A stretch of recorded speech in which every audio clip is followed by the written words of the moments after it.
रानी पद्मावती एक आलीशान कमरे में आती है और दीवार पर लगे एक आईने को निकालकर अपने हाथ में लेती है। सारे फसाद की जड़ ये मनहूस आईना ही है। तभी वहां रानी पद्मावती की बेटी राजकुमारी सुमन आती है। नहीं मां नहीं। तभी रानी उस आईने को नीचे फेंक देती है और वो आईना जैसे ही टूटता है तो उसके सारे कांच के टुकड़े उड़ते हुए राजकुमारी सुमन के शरीर में आकर घुस जाते हैं और राजकुमारी सुमन का शरीर खून से लाल हो जाता है और राजकुमारी नीचे गिरकर बेहोश हो जाती है। अब क्या राजकुमारी सुमन की मौत हो जाएगी? अब ये तो हमें नहीं पता।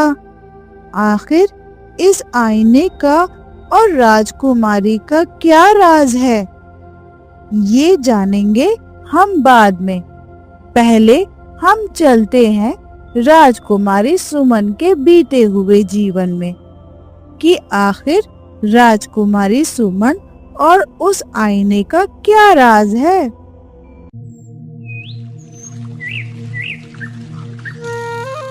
एक बड़े से राजमहल में राजा हर्षवर्धन अपनी रानी पद्मावती के साथ बैठा था। रानी पद्मावती इस समय गर्भवती थी।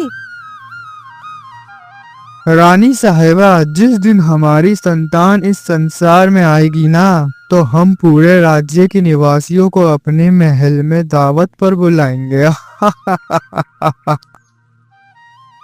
राजा साहब, हम अपनी संतान को इस संसार की सारी खुशियां देंगे।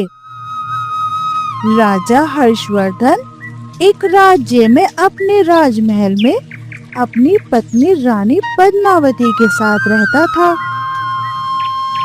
कुछ दिन बाद रानी पद्मावती एक नन्ही सी राजकुमारी को जन्म देती है और वो नन्ही सी राजकुमारी होश में नहीं आती। वो पैदाइशी कोमा में थी। राजा साहब, हमारी राजकुमारी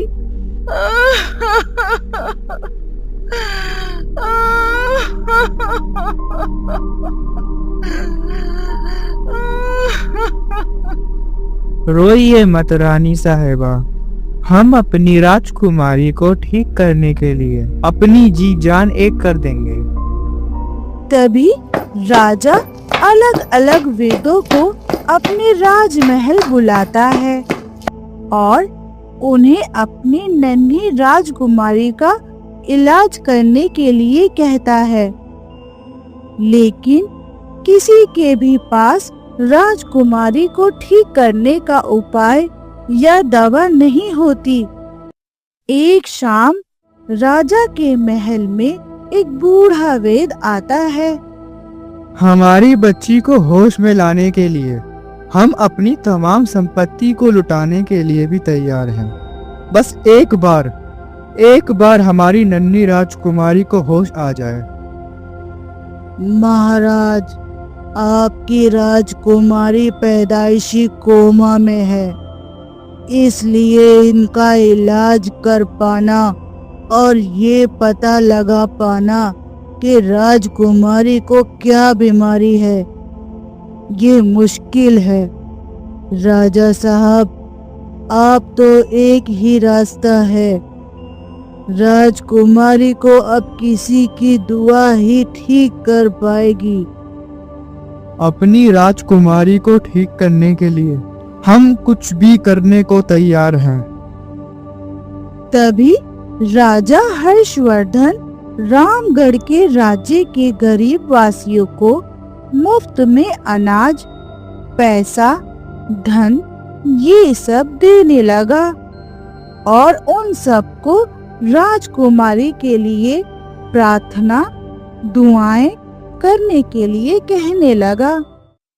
बस इसी तरह 25 साल का लंबा अरसा बीत जाता है, पर अब तक राजकुमारी कोमा से बाहर नहीं आई थी।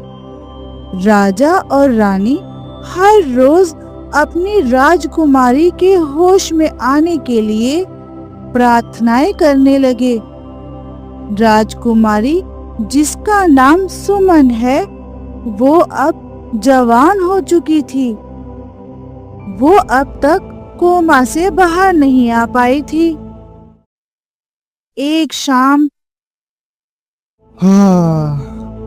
कितने साल बीत गए, पर हमारी राजकुमारी अब तक होश में नहीं आई।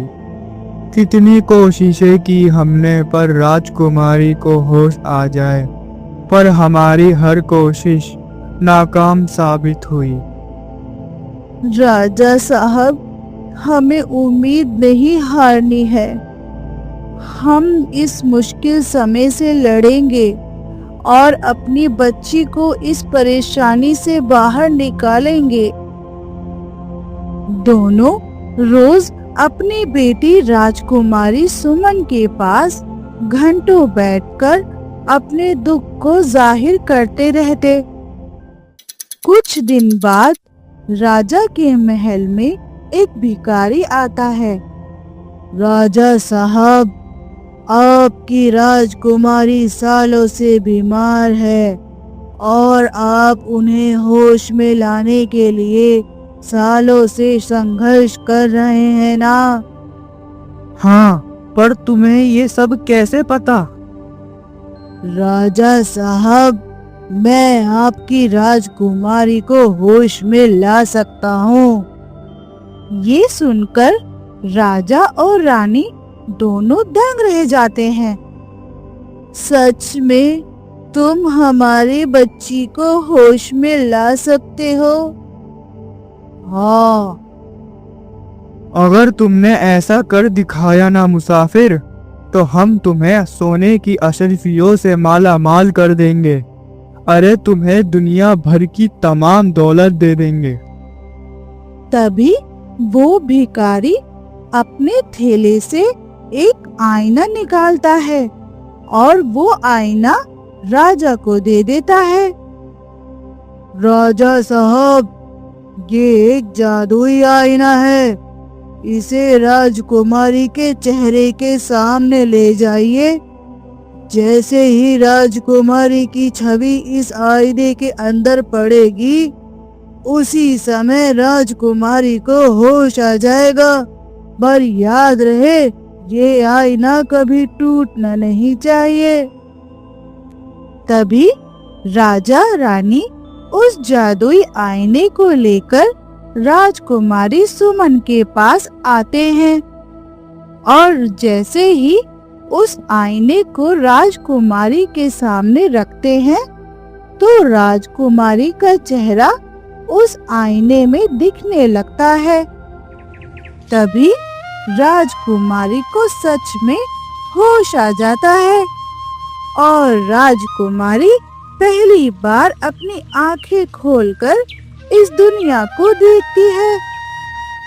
मेरी बच्ची को होश आ गया। हाँ, हमारी राजकुमारी होश में आ गई। राजकुमारी ने पहली बार इस दुनिया को देखा था, इसीलिए वो अपने माता पिता को पहचान नहीं पाती। ना वो बोलना जानती थी। उसे इस दुनिया के बारे में, इंसानों के बारे में या किसी भी चीज के बारे में कोई खबर नहीं थी।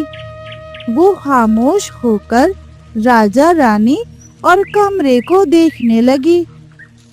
राजकुमारी बिटिया, हम आपके पिता हैं और ये है आपकी माँ। राजकुमारी सुमन हैरत भरी निगाहों से सब देखने लगी, पर उसे बोलना नहीं आ रहा था। अब धीरे धीरे राजा रानी राजकुमारी को हर चीज के बारे में बताने लगे। उसे दुनिया के बारे में बताने लगे। उसे बात करना हर चीज सिखाने लगे। करीब 6 महीने में राजकुमारी इस दुनिया को समझ जाती है और बातें करना, चीजों को समझना, बातों को समझना सीख जाती है। राजकुमारी सुमन काफी सुंदर थी। एक शाम राजा रानी और राजकुमारी वो अपने महल में थे। पिताश्री, लोग बचपन से ही दुनिया देखते हैं और मैं आधी उम्र बीत जाने के बाद इस दुनिया को देख पा रही हूँ। हाँ बिटिया, आपको होश आ गया। बस यही पल हमारे जीवन के सबसे अनमोल पल हैं। हा हा हा हा हा। तुम्हारे कमरे में जो आईना दीवार पर लगा हुआ है ना, वो एक जादुई आईना है। उसी की वजह से तुम होश में आई हो। उस आईने का हमेशा ख्याल रखना बिटिया। रानी साहिबा, हम 6 महीने से उस भिखारी आदमी की खोज में हैं। उसने हमें वो जादुई आईना दिया था, पर वो हमें अब तक कहीं नहीं मिला। ना जाने वो अचानक से कहाँ